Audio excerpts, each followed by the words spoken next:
सावधानी से सुनना। एक प्रश्न हमारे भीतर खड़ा होता है, जब हम सूर्य नारायण भगवान को अर्घ देते हैं, जल चढ़ाते हैं, तो वो जल पृथ्वी पर जब गिरता है तो उसके छींटे हमारे शरीर पर लगते हैं। क्या वो ठीक है? क्या वो श्रेष्ठ है? तो शिव महापुराण की कथा कहती है, जब हम सूर्य को अर्घ देते हैं, सूर्य को जल चढ़ाते हैं, वो पानी जब पृथ्वी पर गिरता है, उसके छींटे हमारे शरीर पर लगते हैं, तो वो श्रेष्ठता का भाव निर्मित करते हैं, वो गलत नहीं हो सकता। कारण अब वो भी समझ लीजिए।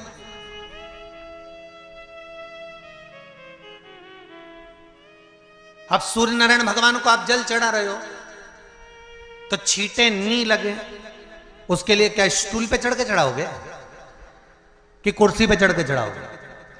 अरे बोलो तो सही। अब कई लोगों के दिमाग में यह बात भरा गई कि हम भगवान को जल चढ़ाते हैं, वो हमारे शरीर में छींटे लगते हैं, जमीन पे से पानी गिरता है, वो हमारे शरीर को छींटे लगते हैं, भगवान को अच्छा नहीं लगता होगा। कौन ने कहा? पहले तो उसको पकड़ के ला।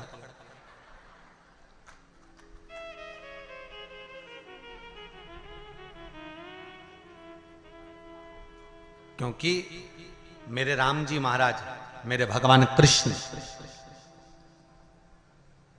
बड़े बड़े संत, साधु, सन्यासी, तपस्वी, साधक, उपासक जितने भी हुए, जिन्होंने सूर्य की आराधना करी, इन्होंने टेबल पे चढ़कर या कुर्सी पे चढ़कर जल नहीं चढ़ाया, इन्होंने पृथ्वी पर खड़े होकर ही, क्योंकि पृथ्वी तत्व के देव हैं शिव।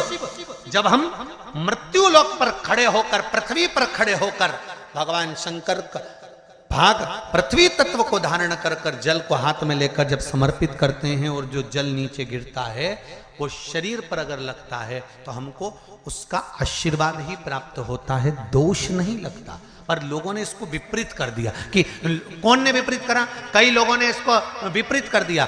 कौन ने विपरीत करा? तो जो दूसरे धर्म के लोग होते हैं, जिनको हिंदू धर्म से नफरत होती है और जो हिंदू धर्म की पूजन, सेवा, अर्चना को समाप्त करना चाहते हैं, वो धीरे धीरे धीरे धीरे कहने लगे कि सूर्य को जल चढ़ाओगे तो शरीर में लगेगा, शरीर में लगेगा तो दोष लगेगा। इसको कह कहकर घर घर में सूर्य को जल चढ़ाना लोगों ने बंद कर दिया कि आप जल चढ़ाएंगे तो दोष लगेगा, शरीर पे छींटा लगेगा, शरीर को ऐसा लगेगा।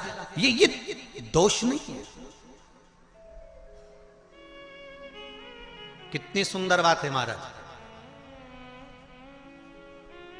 सूर्य नारायण भगवान को जब जल चढ़ाया जाता है, हाथ सिर से 8 इंच की दूरी पर होना चाहिए। जम के बोलिए, सिर से कितना ऊंचा होना चाहिए?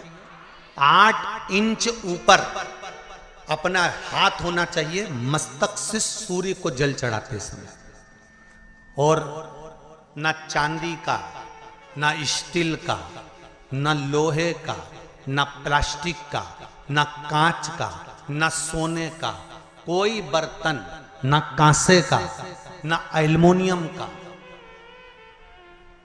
ना पीतल का, केवल एक पात्र होना चाहिए, वो है तांबे का। काय का पात्र होना चाहिए? तांबे का पात्र। और सूर्य नारायण भगवान को जब 8 इंच ऊपर तुम्हारा हस्त है, और जब हम सूर्य को जल चढ़ा रहे हैं, कैसे जल चढ़ाना है वो भी समझ लीजिए। अगर कोई कैंसर का मरीज है, जिसके चेस्ट में कैंसर आ गया हो, लेफ्ट में, राइट में कहीं पर कैंसर आ गया हो, या कोई गठान आ गई हो, तो महाराज आप जल चढ़ाते समय उस जल की धार को सूर्य भगवान को जब चढ़ा रहे हो, तो धार आपकी गठान की ओर जाना चाहिए, जिससे सूर्य की किरण उस जल में से आपके उस स्थान पर पड़े, उस जगह पर पड़े जहां पर गठान है। महाराज आप लगातार जल तो चढ़ाना चालू करो, अच्छे अच्छे डॉक्टर फेल हो जाएंगे और कह देंगे गठान ठीक हो गई।